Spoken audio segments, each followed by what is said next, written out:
गेल्या let's say 10 वर्षांमध्ये जे मी नोटीस केलं आहे, एक वेगळ्या टाईपचा गायनेकोमॅस्टिया दिसून येतो आहे. आपल्याकडे कसं आहे आता की बॉडी इमेज कॉन्शियसनेस वाढत चालला आहे सगळ्यांचा आणि बॉडी बिल्डिंगचं पण थोडंसं फॅट वाढत चाललं आहे. लोक आता कॉम्पिटेटिव्ह बॉडी बिल्डिंग पण करतात आणि तेव्हा कसं असतं की एव्हरी डिटेल मॅटर्स. म्हणजे तो मसल साईज एवढा असायलाच पाहिजे, तेवढे कट्स दिसायलाच पाहिजेत, हे डेफिनेशन असायला पाहिजे.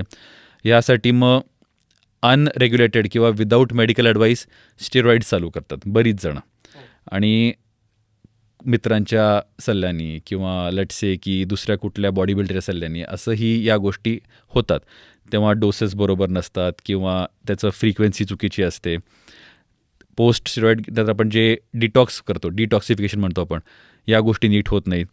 ह्याच्यामुळे गायनेकोमॅस्टिया होतो, स्टिरॉईड इंटेकने होतो. कारण स्टिरॉईड इंटेकनं काय होतं, तुमचं नॅचरल टेस्टोस्टेरोनचं प्रमाण कमी होतं फॉर सम टाईम, जेव्हा आपण ॲडिशनल घेतो तेव्हा. ते नॉर्मल येईपर्यंत अगेन गायनेकोमॅस्टिया होण्याचे चान्सेस खूप असतात. आणि हा जो गायनेकोमॅस्टिया आहे, स्पेसिफिकली ह्याला मी बॉडी बिल्डर गायनेकोमॅस्टिया म्हणतो. या विषयावरती पेपर्स प्रेझेंट करतो मी नॉर्मली.